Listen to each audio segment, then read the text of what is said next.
Tai sveiki dar kartą, tie, kurie dar prisijungia. Aš esu Lukas, esat Lietuva inžinierius ir šiandien pristatysiu techninės priemonės pasitinkant naujas reguliacijas. Ir nuo ko pradėti, sprendimus parodysiu, galim pradėti. Tai kas tas TIS arba NIS 2? Angliškai yra NIS, lietuviškai TIS. Tai yra nauja direktyva, pagal kurią bus implementuotas papildomi ribojimai, reikalavimai, atitikti tam tikrus reikalavimus reikės ir sprendimų. Tai ir parodys irgi taip pat. Ir jie įsigalioja kitų metų spalio 17. Žinoma, gali ir šiek tiek ir vėliau, anksčiau, bet pagal Lietuvos krašto ministeriją iki spalio 17. Žinoma, laiko galbūt daug nėra, ypač valstybinėm įstaigom, nes reikia biudžetuotis, viską pasiruošti, pradėti pirkimus ir taip jau yra, kad laikas greitai eina.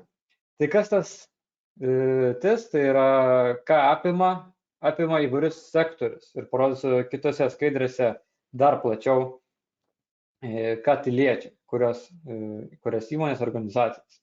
Kaip matote, yra du sektoriai, kritinės svarbos ir tiesiog svarbus sektoriai. Ir jiems net yra ir baudos skirtingos ir reikalavimai iš dalies minimaliai skiriasi. Tai kaip matote, kritinės svarbos, tai energetika, transportas, bankų paslaugos ir kiti skyriai kaip viešasis administravimas, viskas, kas svarbu, palies šį direktyvą. Na ir ar jūsų įmonėje organizacijų taikoma, kaip matote, yra du, kaip ir minėjau, būdai, kaip jūs gali priversti įsiimplementuoti šias direktyvas, kaip jūs palies. Tai yra esminiai subjektai ir svarbiam. Kaip ir minėjau, du skirtingi dalykai ir baudos skirtingos ir taikomos išimtis. Jeigu dydis nesvarbu, dydis tampas nesvarbus, jeigu įmonė valdo kritinę infrastruktūrą arba yra vienintelis paslaugos teikėjas. Pagal pirmą direktyvą, kuri nebuvo tokia griežta kaip dabar, yra apie 400 įmonių, turi laikyti šių taisyklių. Pagal naują direktyvą yra daug daugiau įmonių, kuriams reikės įsigyti tam tikrus sprendimus ir laikytis tam tikrų taisyklių, reguliavimo ir panašiai. Tai kaip matome, nauja direktyva daug daugiau apima ir taisyklių, ir įmonių organizacijų.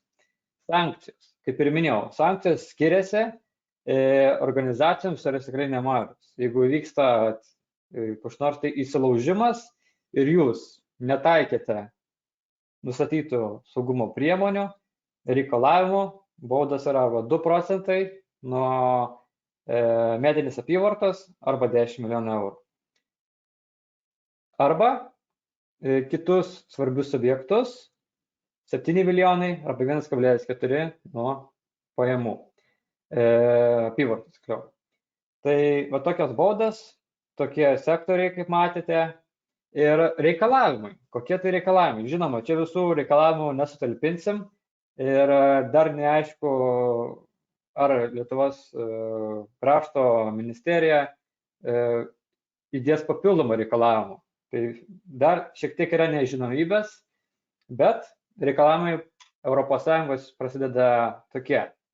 Tai reikia turėti rizikos vertinimą ir saugumo politiką savo organizacijoje, kriptografija, šifravimas, svarbus duomenys turi būti užšifruoti ir taikomasi procedūrų, kad saugiai ir svarbus laiškai būtų šifruoti ir keliautų tarpusavėje irgi saugiai, kad negalėtų perimti komunikacijos, tam tikros procedūros turi būti užtikrintos. Taip pat saugumas susijęs su sistemų įsigijimu, ypač kad būtų patikimi gamintojai nepriešiškų valstybių, eksploatavimu.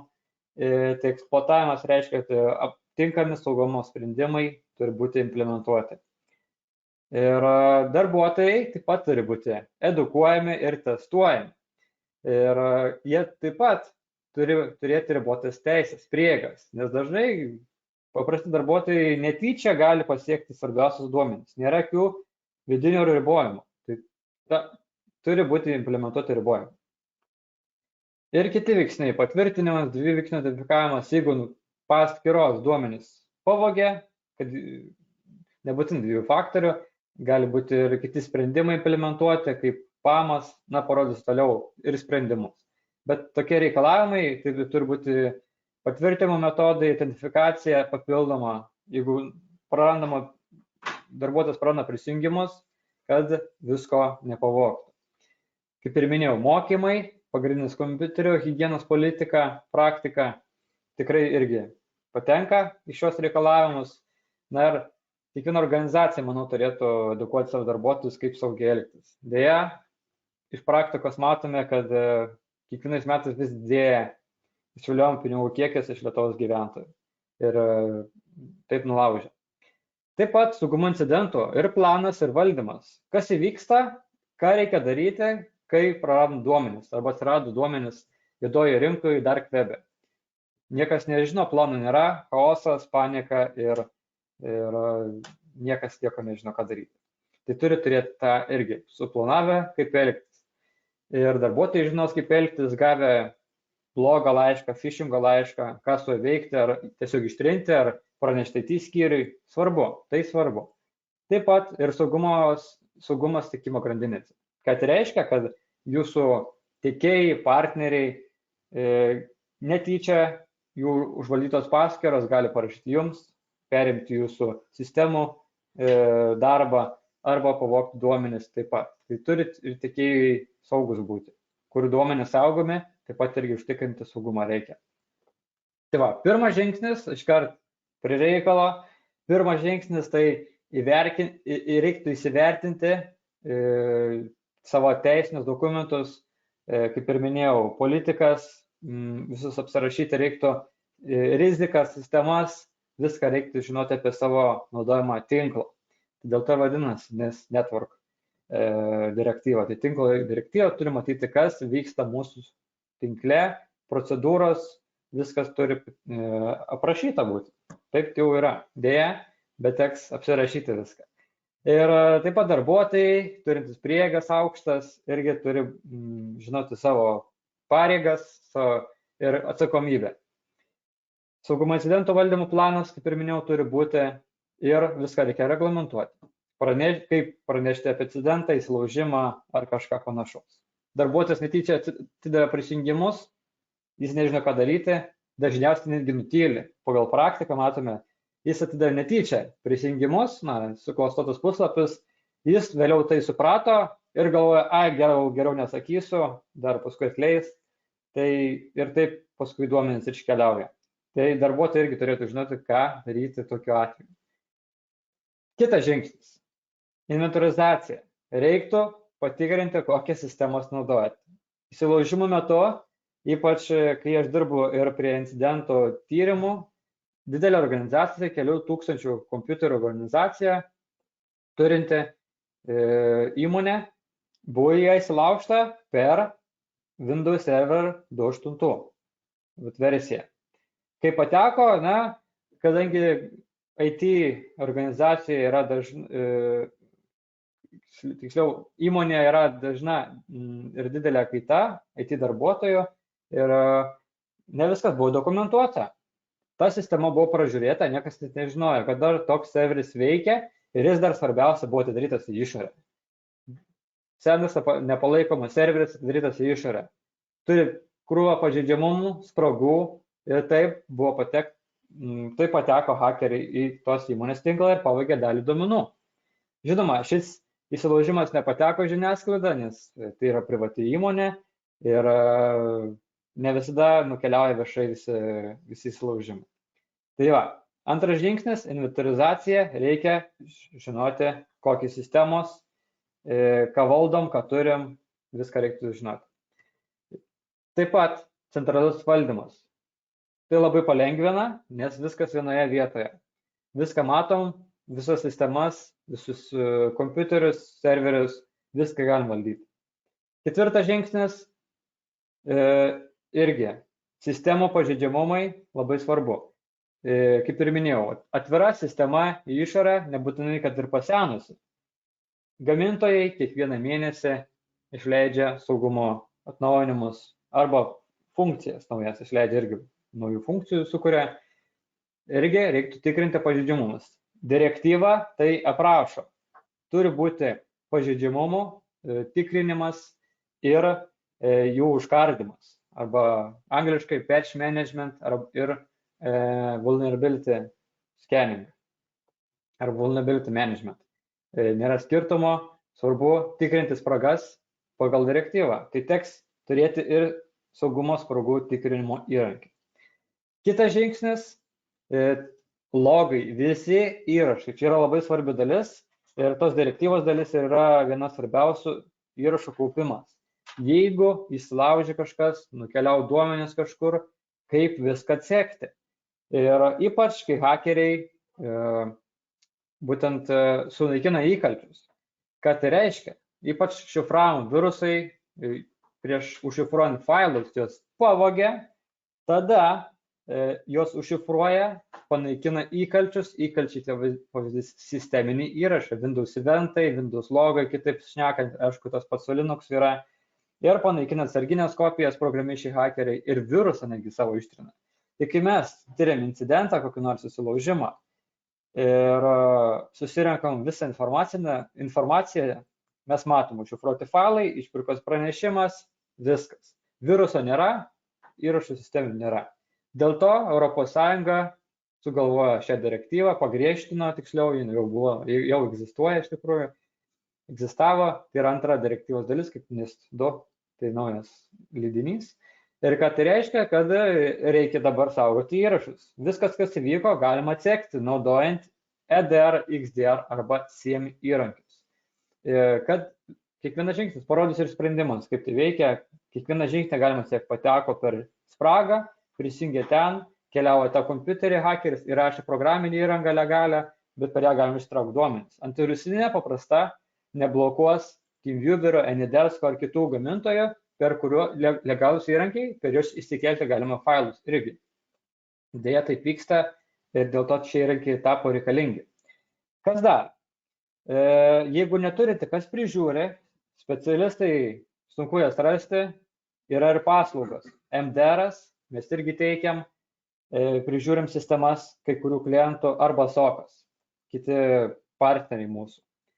Kitas žingsnis, tai, kaip ir minėjau, prieigos kontrolė, kad jeigu slaptažodžiai buvo pavogti, bus 2 faktorių suveiks ir neprarasite duomenų.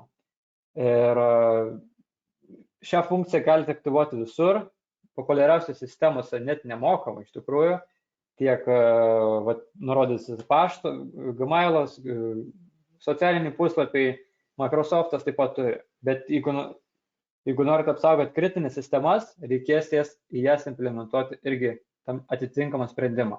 Pavyzdys, Windows sistema per RDP jungtis arba tiesiogiai prašys papildomo kodo. Taip veikia. Taip pat atsarginės kopijas labai svarbu, ypač po destruktyvios atakos. Po šifravimo viruso arba kaip vyksta Ukrainoje Viper virusai, kai jie sunaikina viską, ištrina visus duomenis, net neprašo jokių išpirkų. Tiesiog destruktyvūs virusai, kurie skirti yra sunaikinti jūsų sistemas. Tai geriausia, aišku, praktika turėti 3 kopijas, atskiras saugyklas ir dar kažkur išorėje kopija, jeigu dingtų visiškai visi vidiniai serveriai ir panašiai. Žinoma, kai kurios organizacijos net iš viso kopijų netaiko arba net nėra ištestavę savo sprendimo, ar jis atstato visus duomenis. Tai, aišku, praktikos geriausias dar būtų ir naudotis nemokamais įrankiais, nes svarbus dokumentai irgi būna prarandami. Pavyzdys, nemokami įrankiai, iš dalies gal ir mokami. Organizacijos jau turi OneDrive'as, Google Drive'as, įmonės būtent, jeigu naudoja šios sprendimus, galim pasinaudoti ir daryti atsarginės kopijas, taip pat įmonės failų per šios įrankius. Žinoma, yra profesionalūs įrankiai, kai administratoriai gali bekupuoti, daryti atsarginės kopijas duomenų bazių ir kitų svarbių duomenų. 8 žingsnis. Šifravimas. svarbus dokumentai, duomenys turi būti užšifruoti. Kaip pavyzdys nešiojami kompiuteriai. Turėjome atveju Lietuvoje, kai į įmonę atėjo darbuotojas, apsimetė meistro ir išsinešė nešiojamus kompiuterius. Viskas. Apsimetė meistro, išnešti kompiuteriai, duomenys išnešti. Tai dažnai nešiojami kompiuteriai yra šifruojami, bet dar tikrai ne visur. Organizacijos daug kur dar šios praktikos netaiko. Tai ne vien duomenų šifravimas. Duomenys turi ir saugiai keliauti tarp įrenginių. Ką tai reiškia? Kad saugus ryšys turi būti implementuotas, tas pats SSL sertifikatai, puslapiuose, serveriuose, taip pat laiškai, pašto sistema turi būti saugi ir pašto sistemos turi dar papildomą šifravimą, kaip GPG, GPG ir dar kiti būdai, kaip galima šifruoti laiškus, labai svarbius laiškus atskirai. Ir 9 žingsnis, taip pat būtent iš trečiųjų šalių partneriai, kurie turi prieigas prie mūsų sistemų. Jos reikia irgi stebėti, jeigu netyčia partnerio paskyra būtų nulaužta, kad nepasinaudotų tą paskyrą ir neprisijungtų prie mūsų sistemų ir galėtų daryti bet ką tik nori. Reikia audituoti ir išorinius partnerius, kurie jungiasi prie sistemų. Pavyzdys, dar vienas sprendimas būtų PAM-as. Privilegijuoto vartotojų valdymas, kitaip kalbant. Na ir paskutinis žingsnis būtų mokymai. Tai įeina į direktyvą ir mokymai svarbu, plus atakos mes tą darome kaip paslaugą, galite kreiptis į mus ir mes taip pat teikim, kaip ir minėjau, kaip paslaugą, mes testuojam darbuotojus ir mokomės, testai interaktyvus, įdomus ir tikrai nenubodus. Ir jeigu kalbant apie mūsų sprendimus, mes su mūsų paketais galite turėti tą patį centralizuotą valdymą, rinkti visus įrašus, tiek tinklo įvykius, sisteminius įrašus, visus tos įvykius, kurie naudingi įvykus įsilaužimams arba užkardyti įsilaužimo padėjęs. Kodėl? Užkardyti padėjęs, todėl kad hakeriai, programišiai dažniausiai įmonės tinkle būna apie savaitę arba ilgiau. Ką tai reiškia? Jie ne iš karto puola, jie kai patenka į tinklą įmonės, į serverius, jie daro paruošiamuosius veiksmus, bando kuo ilgiau išlikti nepastebėtas. Ir skenuoja kompiuterius, ieško svarbių failų arba ruošiasi atakai, kuri automatiškai pasileis savaitgalį, kai niekas neprižiūri jokių sistemų. Savaitgalį niekas nedirba, niekas neprižiūri ir jie jau gali darbuotis. Tai darbo dienomis jie irgi dirba, ruošiasi atakai jau įmonės tinkle, bet su pažangiais įrankis parodysiu, kaip jie veikia, to jau, ir pamatysit, kaip galim viską atsekti, jeigu jau kažkas vyksta mūsų tinkle. Taip pat ir serverius apsaugoti galite, ir įvykius stebėti tinkle, viskas kur keliauja, prieigos kontrolė, tai mes turime ir nebūtinai dviejų, multifaktorių, sakant, daugiafunkcinį produktą, kurį integravę į sistemas galite identifikuotis įvairiais būdais, jungintis prie serverio, per komandinį eilutę SSH ir kitur. Galite šį sprendimą irgi integruotis į savo sistemas, netgi programuotojų sukurtas aplikacijas galima integruoti ir taip apsaugosit svarbius duomenis. Pažeidžiamų skenavimas ir užkardymas. Mes taip pat turim šį sprendimą jau nuo Liepos mėnesio ir galite tikrinti savo sistemas nuo pažeidžiamumų ir jos užkardyti. Automatiškai naujinas šis sprendimas spragas užkardo arba galite rankiniu būdu per konsolę paspausti mygtuką ir atsinaujina. Mokymus taip pat vedam ir darome simulacijas. Simulacijų metu daug ko pamatome, daug įvairių statistikų turim. Tai būna kartais netgi pusė darbuotojų įmonės atiduoda prisijungimus. Siunčiam tokį gerą laišką, labai gerai išdirbtas, veiksmingas, kai gauna sisteminį laišką, atrodo vartotojas, nepatikrina, iš ko gavo tą laišką, reikia kuo skubiau paspausti kažką atlikti, dar paskatinam ir pusė įmonės darbuotojų atiduoda prisijungimus. Tai būna, žinoma, mes slaptažodžių nerenkam, bet ir viskas legaliai vyksta pagal sutartis. Tai dėja, simulacijos naudingos tikrai pasižiūrėti, kiek darbuotojai atpažįsta atakų. Na ir tas visas įrašų rinkimas, logų rinkimas patenka į Enterprise paketą arba Elite paketą. Ir tai yra XDR mūsų, kuris, ko skiriasi DRas nuo XDR, tai XDR apima daugiau duomenų, gali analizuoti ir turi automatinius veiksmus. Tai jis reiškia stebi ir darbuotojų arba hakerių veiklą. Jeigu bus bandoma ištrinti atsarginę kopiją, jis gali sureaguoti arba pranešti. EDR įrankis arba SIEMas, jis dažniausiai neblokuoja visko, jis tik praneša. Neturi automatinių veiksmų blokavimo. Dažniausiai atveju. XDR tai Extended X, reiškia Extended, išplėstas matomumas ir reagavimas. Jis gali užkardyti automatiškai veiksmus, netgi ir savaitgalį, jeigu niekas nežiūri, nedirba, tam tikrus veiksmus gali automatiškai vartotojai, veiksmus noriu paminėti, vartotojai stebi irgi ir pablokuoti. Žinoma, jeigu nėra kas, jis tiek gyvas įrankis, reikia stebėti, prisijungti. Tai kaip procesas vyktų, jeigu norite išbandyti įrankius, parašot mums, tada gaunat bandomą licenciją, nuotolinės sesijos metu kaip dabar, susijungiam, viską susikonfigūruojam, viskas tai yra nemokamai.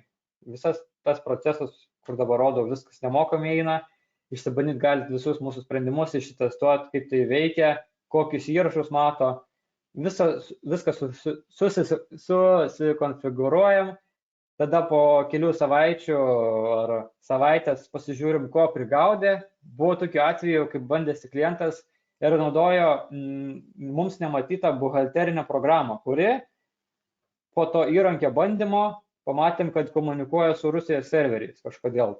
Ir tada, aišku, jau nežinom, kas daugiau vyko, jau paliko jie tarp vidaus tikrintis ir taip įdomių dalykų atrandam. Ir po testavimo galite jau užsiklausti kainų, kainodaros ir jeigu viskas tinka, patinka, įsigijat ir jau dalį šio, kaip sakyti, direktyvos dengiate. Ne visi mūsų įrankiai dengia, kaip ir minėjau, teisinių dalykų mes nepadėsim susitvarkyti, taip pat ir kitų tokių niuansų nesutvarkysim, kaip pavyzdys šifravimas. Šifravimą galima užšifruoti su mūsų produktais, dokumentus, bet visų ten konfiguracijų tikrai visko nepadarysim tarp jūsų vidinių sistemų. Jūsų administratoriai turi implementuoti vis tiek saugias konfiguracijas ir šifravimus tarp serverių, pašto sistemos ir panašiai. Tai va, o dabar apie patį sprendimą, kuris tas XDR, išplėstinis matomumas, reagavimas, kaip tai veikia, kaip jūs susirenka tos logus ir kaip galima viską atsekti. Tai veikia paprastai, galim lyginti su bet kuria turistinė apsauga, paprastai turistinė turi ribotą matomumą, užblokavo failą, nuorodą, laišką ir viskas, matom tik tiek. Su XDR mes matome, atkeliavo per pažeidimą, per Apache serverį pažeidžiamą, iš kur laiškas atėjo, pavyzdys per Outlooko programą, kiek vartotojų atidarė tą laišką, irgi galima atsekti, kiek tą failą atsidarė vartotojų irgi, ir kurie atsisiuntė ir kurie atidarė, galima išskaidyti, viską galima atsekti. Pavyzdys, mūsų kompiuterį atkeliavo sąskaita, čia tikras pavyzdys, mes tyrinėjom virusus irgi taip pat. Atkeliavo sąskaita, sąskaitos šitas pavadinimas, CHM failų tipas, nestandartinis failo tipas, CHM. Juos naudoja, kad apeiti pašto filtrus standartinius, nes tai nėra wordinis dokumentas, PDF-as.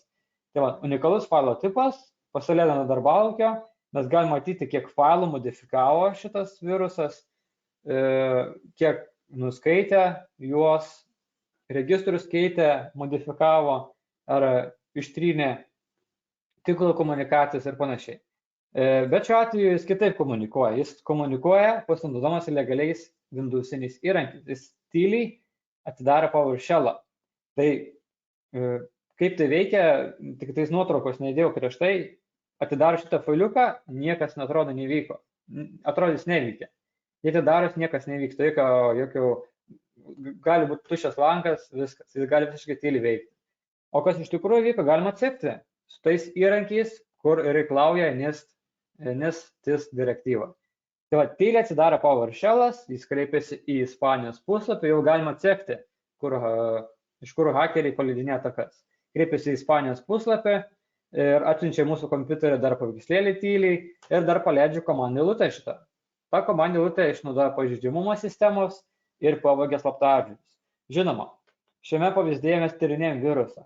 Blokavimo režimas išjungtas, tai jau būtų pablokavę šią vietą, iki slaptažodžiai nebūtų pavogti, bet komunikacija ne visada būna pablokuota, bet gali pamatyti, iš kur bandė komunikuotis. Vis tiek. Ir kas tai įvyksta? Kokie slaptažodžiai buvo pavogti? Pavogė slaptažodžius išsaugotus FTP programoje, failus perkelti FileZilla. Jeigu ten serverio prisijungimus išsaugojot, juos pavogė. Ir jeigu naršyklėje išsaugote prisijungimus, taip, labai patogu naršyklės saugo slaptažodžius.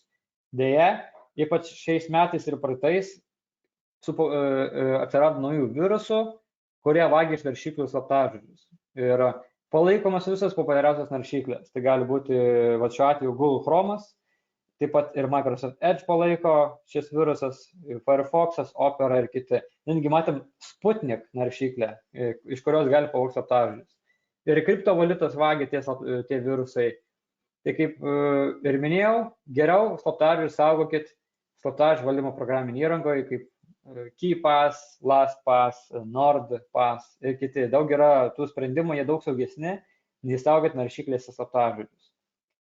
Tai visas atsakomumas, kiek failų modifikavo ir pats vartotojas, labai kritinis, aišku, parodys, ten host failiukas arba Linuxinės failai konfiguracija buvo kažkokia pakeista, matom, nuskaitę failus, kaip pavyzdys slaptažodžius, galbūt nusiskaitę, tik irgi matom, registrus keitė, trynė, irgi matom, tinkle komunikacijos, puslapiai, žemiau dar yra ta programinė įranga, galbūt atsiuntė dar programų mūsų kompiuterio DNS, viską galim atsekti. Pažingsniui, kaip matėte, visas kelias gražiai eina.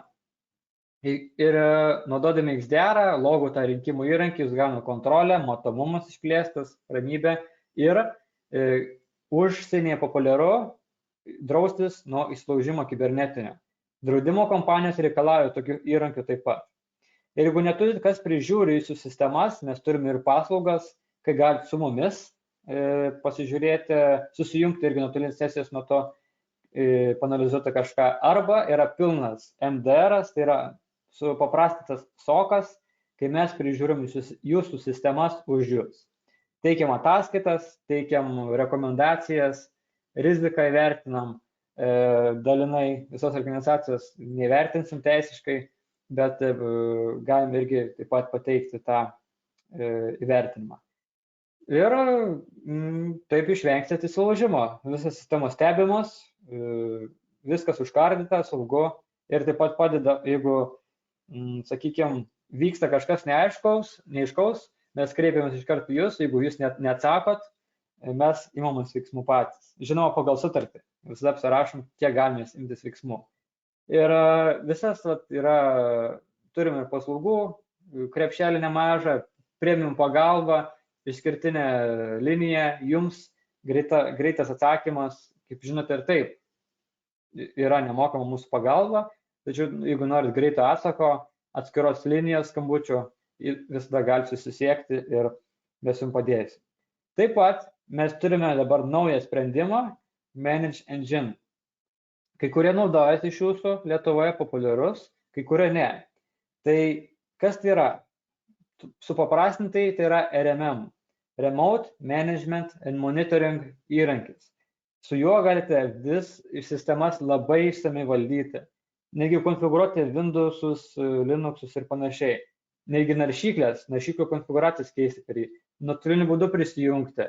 Šis įrankis daug turi funkcijų ir jis taip pat padeda atitikti reikalavimus saugumo, tiek ISO, PCI, GDPR ir tas pats NIST patenka. Ir šį įrankį pristatys mano kolega Gediminas lapkričio 9 dieną ir jeigu norit užsiregistruoti, galite rasti mūsų puslapyje arba būtent šitą QR kodą nuskenavus irgi taip pat rasite visą registraciją, apie ką tai bus išsamiau. Tai dabar duosiu dar šiek tiek laiko, nes tai įrankis valdyti visas sistemas išsamei. Galime konfigūruoti labai išsamei kiekvieną darbo vietą, nustatymus keisti, dėkti programas ir, kaip ir minėjau, nuotolinis dėgymas. Ir tas pats pažeidimų skenavimas patenka į šį įrankį. Ir kas dar įdomiau, iki 25 darbo vietų šis įrankis nemokamas. Žinoma, daugelis jūsų organizacijų yra daug didesnės, bet ir kainos tikrai nesikandžioja ir mes konkuruojam su kitais sprendimais, kaip, žinot, SolarWinds arba Enable ir tiek kainodara, tiek funkcija. Tai jeigu kas, rašykit arba skenuokit kodą arba mūsų puslapį. O dabar klausimai. Tai matau jau klausimų dėl phishingo simulacijos. Mes susisieksim su jumis asmeniškai dėl kainodaros, nes visada pagal kiekį ir kainodara skiriasi. Turim dar vieną įdomų klausimą, kas geriau, Accents ar Manage Engine? Jeigu valdymui ir, pavyzdys, norit prisijungti nuotoliniu būdu, konfigūruoti sistemas išsamei, stebėti sistemų veiklą, tai Manage Engine. Accents labiau būtų monitoringui, ne viskas valdymui skirta. Kaip sakant, kiekvienas sprendimas turi savo pliusų, savo minusų, bet jeigu norit pilnai valdyti sistemas ir monitorinti, stebėti viską ir dar turėti nuotolinį valdymą, prisijungti prie vartotojo kompiuterio, padėti arba su juo dar galim chatą, gyvas chatas su vartotojom, darbuotojom, bendrauti, spręsti problemą, tai tikrai Manage Engine būtų tinkamesnis sprendimas jums. Tai laukiu dar klausimų, dar turim laiko.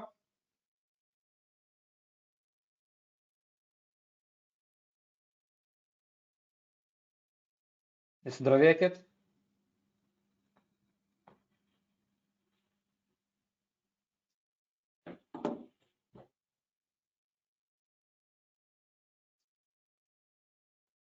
Ir dar taip pat pastebėjimas, viską tai, ką parodžiau, galite nemokamai įsibandyti, kaip parodžiau, procesas yra nemokamas, gausit bandomą licenciją, galite įsibandyti pilnai ir ištestuoti, kaip tai veikia, ar pamatyti, galbūt atrasit kažkokių tai problemų, konfiguracijų per bandomą laikotarpį. Tai viskas tas nemokama ir mūsų sesija su jumis dėgymo taip pat nemokama. Tai galite kreiptis į mus. Ir dar vienas klausimas, ar bus įrašas šio pristatymo? Taip, bus ir būtent mes jums parašysim arba rasite mūsų YouTube kanale. Taip pat klausimas, kokį PAM siūlote? Mes atstovavome Senhasegura, galbūt negirdėtas, tai yra brazilų produktas, bet jis konkuruoja tiek pasauliniu mastu, konkuruoja su didžiausiais gamintojais. Irgi galėsim mes su jumis susisiekti, pristatyti, kuo jis jums gali tikti, kaip jis veikia, tai susisieksim. Taip pat.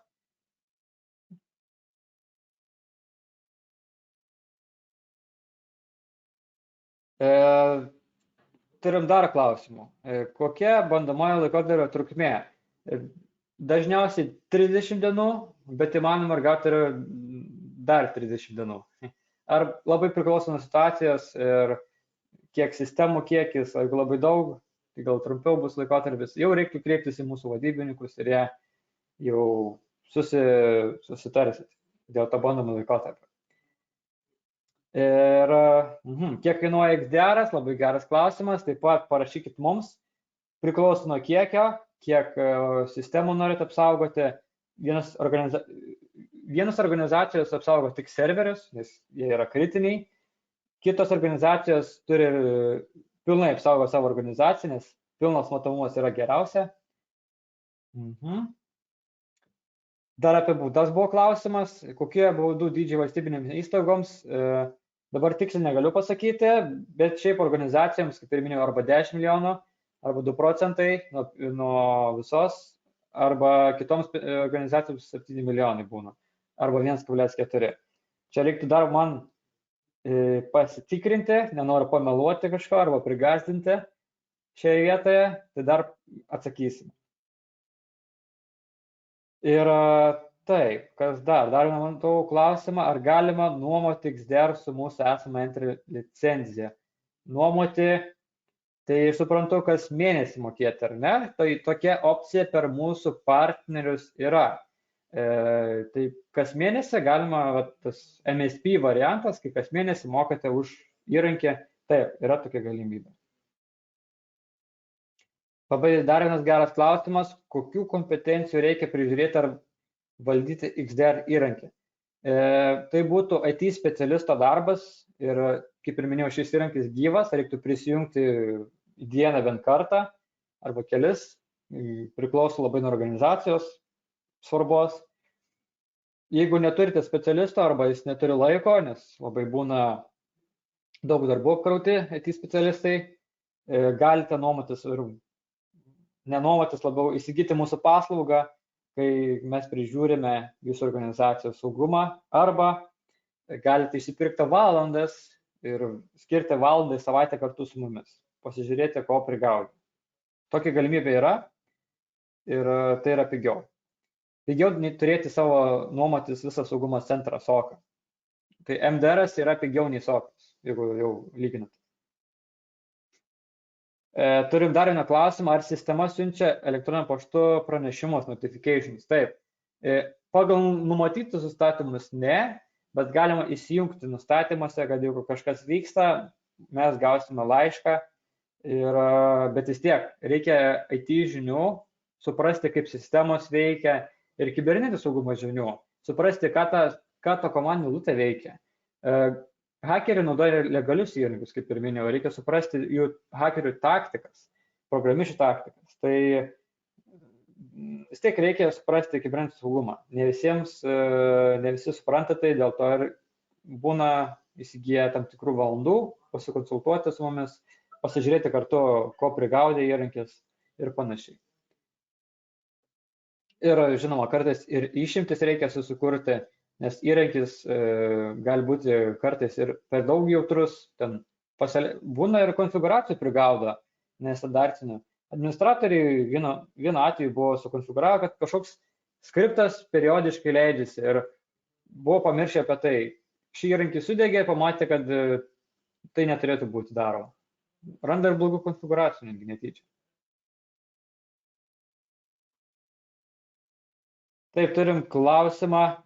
Jeigu mūsų organizacija mažesnė nei 50 narių, mums direktyva ir rekomendacijos netaikomos, yra išimčių. Kaip rodžiau pačioje pradžioje, yra tam tikrų išimčių, jeigu kritinės sistemos, kritinė informacija, svarbus duomenys saugomi, tada dėja jums bus taikoma. Tai reiktų pasikonsultuoti dar, nebūtinai konsultuotis, pasižiūrėti ir direktyvas išsamiau, ar jūsų organizacija tam patenka, nes šiandien parodžiau tikrai net visą pilną sąrašą, kurios organizacijos turėtų būti, kurios organizacijos patenka po šią direktyvą, tai reiktų dar pasižiūrėti reglamentus. Žinoma, Lietuvos valstybė gali dar papildomai pridėti kažkokių reikalavimų arba dar daugiau informacijos vėliau pateiks. Dabar dar nėra pilnai pateikto sąrašo, kas turėtų būti, kokios organizacijos bus padengtos, kurios privalės, atitikti šią direktyvą. Labai šaunu, kad dalyvaujat ir klausėt, domitės, kad esate aktyvūs. Labai šaunu matyti.